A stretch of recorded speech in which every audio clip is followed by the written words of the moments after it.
Hi. Before going to video, please subscribe to my channel for more interesting stuff. And the question is, those who live in/near the Appalachians, what strange/creepy/scary experiences have you had? My family moved to the deep south from California and bought a house about an hour outside a medium city. Somewhat rural, but not too bad. The first night we spent in the house, my mom awoke to a terrible and strange noise that scared her absolutely shitless. She had never heard such a sound growing up in Southern California, and she had a difficult time describing it to me the next morning. Her bedroom window looks out over the front porch and the lights were off, so she didn't see anything. A few nights later, she wakes me up in the middle of the night and hurriedly tells me to come to her room. She hears the noise again. So I go to her room and sure enough, I can heard it. And it sounded like an freaking alien right outside her window. We go over to the light switch panels for the porch lights and flick them on. It was a turkey. Had this happen in Australia. Family moved from a one-bedroom in the city to a house in the bush. First night there, and first night in our own bedrooms, not four shoved in like sardines, so already a bit scary. There is this blood-curdling noise outside my window, sounds like a terrifying monster is growling and tearing away at the fly mesh on the window. We are one story up, so it's nothing on the ground, it's something climbed up to the window. I am too scared of what I'll see to turn the light on, get the courage to run into the hall, and find my little brother is screaming because from his room it sounds like something broken downstairs. Parents also woke up and have no frickin' idea. We have all the lights on now but can't see anything. Torches out through the mesh but nothing. And the noise continues. I don't remember how we got to sleep that night, but later we found out that was the possum mating call. Neighbors probably got a laugh out of the bloody city slickers. My girlfriend at the time and I went camping out in the backwoods of Greenbrier County, West Virginia. We were both 18 years old and drove about 5 hours to get to the camping spot to stay Friday to Sunday. Friday afternoon we arrive and make camp. I put up the tent and we took a short hike, and then I built a fire and we settled in for the night. No issues so far. Saturday morning we wake up and get ready for a day of adventuring. We were busy walking miles and miles and we ran into two different sets of people who were also camping fairly close to where we were. Eventually the sun surrenders to darkness, and out in this area, nighttime is super dark. We have lanterns and flashlights but no major issues except for a few mosquitoes. Shortly after around 1 a.m. we turned in for the night, zipped up the tent, and we were both out pretty quick after a day full of activity. I'm a very light sleeper and it didn't feel like very long after I fell asleep I heard a soft rustling sound.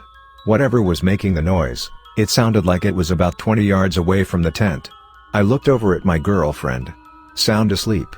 Why can't I sleep like that? I figured that the soft rustling sound was a small animal or something else minor and tried to go back to sleep. Then the soft rustling sound stopped. Then suddenly in the silence of the night, I heard a thud sound that sounded like a decent-sized piece of wood falling onto the forest floor from a couple feet high, coming from the same direction the soft rustling sound came from. Again my girlfriend didn't hear anything and was still asleep. I had to pee anyway, so I began to unzip the tent and my girlfriend slightly woke up and rolled over asking, "Where are you going?" Not wanting to worry her, I just told her I had to pee. Then grabbed a flashlight and crawled out of the tent, immediately shining the light in the direction the sound was coming from. There was nothing. Just trees, bushes, and total darkness that seemed as if it was swallowing up the beam of my flashlight. I walked around the edge of the campsite looking for anything out of the ordinary, but just as I was about to give up, the flashlight beam caught two reflections out in the dark. They were eyes and they were looking back at me. I stood there with the flashlight beam locked on the eyes. They appeared low to the ground and didn't seem to be moving, but after a few seconds, the 2 points of light moved to reveal it was nothing but a bunny. I laughed at myself, answered nature's call, and returned to the tent laughing at myself. I settled back into my sleeping bag trying to fall asleep, and I was almost there when out of nowhere I heard a very loud noise that seemed to be coming from only a few feet from the tent. It sounded like a heavy animal's footstep, like the footsteps of the T-Rex from Jurassic Park. I sat up waiting to hear more sounds while images of what could possibly be making these noises in the middle of the night flashed through my head. I remained awake for another hour and a half or so until I finally fell asleep for the night. In the morning, some of those nearby campers we had met the day before walked up to our campsite asking if we had heard or seen anything the night before. My girlfriend began to reply, "No, we didn't." Before I interrupted her and said that I had heard some strange noises. The other campers ran into a wildlife officer who had told them to be on alert because a bear had been spotted in the vicinity. Geez, I could probably fill this entire thread with stories. Used to joyride on back roads and drink a few beers.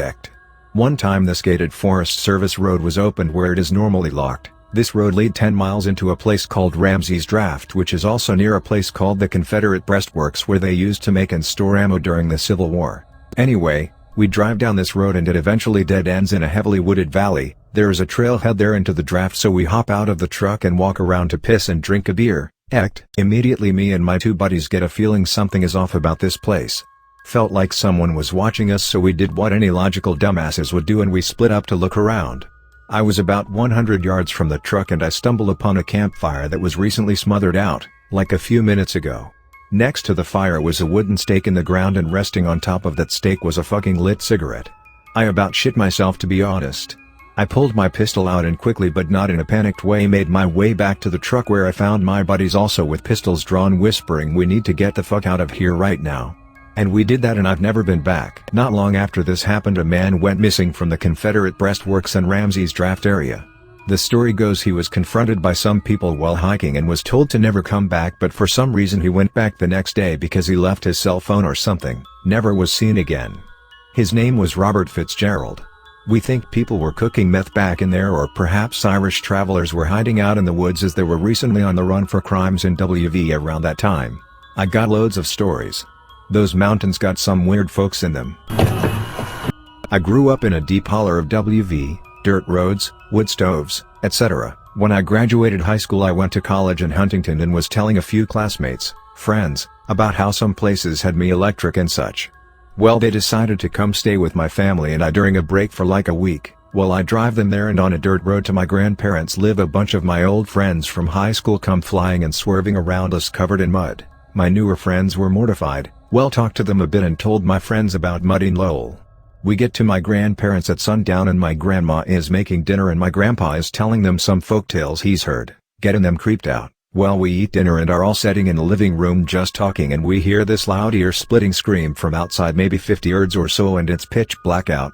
One of my friends goes white and the other two stand up and go to run out the door cause it sounds like women are just outside screaming. My grandpa puts his arm out and in all seriousness looks at them and says, "That ain't no woman out there, boys," to which my grandma, who looks like a sweet plump little old lady, pipes in, "He's right, if you go running out there I'm afraid you won't be making it back. That's the Wampus Cat trying to get you to come out so she can rip you up." These three decently built men didn't sleep a wink that night, and my grandparents and I still laugh about it to this day. Smiley face. Southeast Kentucky. It's where the bulk of my family lives. Except I have a cousin who grew up elsewhere with my uncle who has money and lives a bit better than most of his kin. My cousin is an artsy guy who was brought up with stories from his dad about the area, and it gave him a very romanticized idea of mountain life. He used to visit a lot as a kid, so he associated the mountains with family and fun and not the crazies I grew up with some 20 years later. Well, he comes in to visit and has this idea that he's going to go visit and photograph this place called Rebel Rock. His dad has talked it up some, and so it had to be important, right? He just kind of gathered me and my aunt and his wife up and said he knew where to find it, and we were off. I was maybe 16 or 17 at the time, and I realized as we were driving that my aunt was getting noticeably uncomfortable and I couldn't understand why. Took me a bit to realize that after we got back on this back road on the way to Rebel Rock, we were driving past sign after sign that said no trespassing. At some point I brought it up and my cousin just waves it off as no big deal. Rebel Rock is a landmark, right? His dad visited it, so it must be open to the public. We finally get to this rock, which is right on the side of the road, and it's trashed. My cousin decides to walk further into the woods and leave the rest of us standing outside the car while he's trying to find an angle not covered in beer bottles and graffiti. While we're standing there, I realize that there's words spray painted on the asphalt right in front of where he parked. "We can see you." So, I freak out. And my aunt comes over and looks at it and laughs. This is how horror movies start. And that's when we see a glint of light across from us. We were parked where Rebel Rock is. We were near the edge of the mountain and directly across from another cliff. And, if you squinted, you could see light shining off glass across from us. It's a fucking scope. They were using it like binoculars. We also see movement, meaning somebody is over there. Suddenly, everyone is yelling at my cousin that we need to go now. He has the keys. He dragged us up there. We are there basically as his prisoners. We are trespassing, and somebody saw us. And trespassing in the mountains is not a good idea. You may get some irritated old lady. You could get somebody cooking meth. You're equally likely to get shot. This was a bad idea all around. Of course, he's not listening. He says we're being paranoid. Or, at the very least, just one more shot and we can go. At this point, we hear a truck coming down the road from further up the mountain and every last one of us is hoping we found a reasonable bunch. And then comes this pickup, full of folks. They're in the cab, in the bed. It's like they formed a posse just to get us. And they are pissed. Confused. But pissed. They start grilling my aunt about what we're doing and before we can answer, here comes my cousin. They seem even more baffled when they see this city boy with his fancy camera, and my cousin flawlessly integrates himself in to speak. Thankfully, they were nice enough people. Once they realized my cousin was there just to take photos, they dropped the anger and just were picking on him about not listening to the no trespassing signs. Turns out they just monitor Rebel Rock pretty intently because teenagers and younger folks like to come out there and party, drink, do drugs, and trash the place, which is super frustrating for them. Not to mention pricey when they have to have the garbage hauled away. They were baffled when they got to us and it was one teen, some middle-aged women, and some dude with a camera. They let us off the hook and my cousin got his pictures, so it ended well in the end, but Christ. Just the realization you're being watched in the middle of the woods and just hearing that noisy ass truck slowly making its way to us was absolutely horrifying. When I was living in rural Appalachia a handful of years ago, I had someone, or multiple people, repeatedly harass me at night for over a year. I never found out who it was, but it might have been either an old friend of my grandfather's who was growing weed near my house or possibly one of the people from down the mountain who used to dirt bike through the forest in the evening. At the time, I would walk through the neighborhood, which is less a proper neighborhood and more along the lines of 20 houses spread over a half-mile patch of dirt road, and surrounding forest if I couldn't sleep. One night during my usual rounds, I began feeling as though something was watching me. I had seen wild animals during my walks before, including a bear, which, side note, was horrifying, so I decided to trust my instincts and get back to my house as calmly but quickly as possible. The eerie feeling of being stalked followed me all the way to my house. I admittedly was a bit too afraid to really listen for the footsteps of whatever was following me. I was 19/20, so the logic of if I don't hear it, it isn't real totally made sense to me. I got back to my house safely, and went to bed that night sure that, were I to search the woods the following morning, I wasn't going to find any trace of what had been tracking me. Unfortunately, I was wrong. When I searched the woods the next day, I found a used condom right at the tree line beside my house. After that incident, I began hearing knocking on the wall nearest the tree line, tapping on the windows, and the sounds of people speaking. I did convince my mother to go check it out a few times, but whoever it was would already be loudly running back through the forest by the time she got around the house.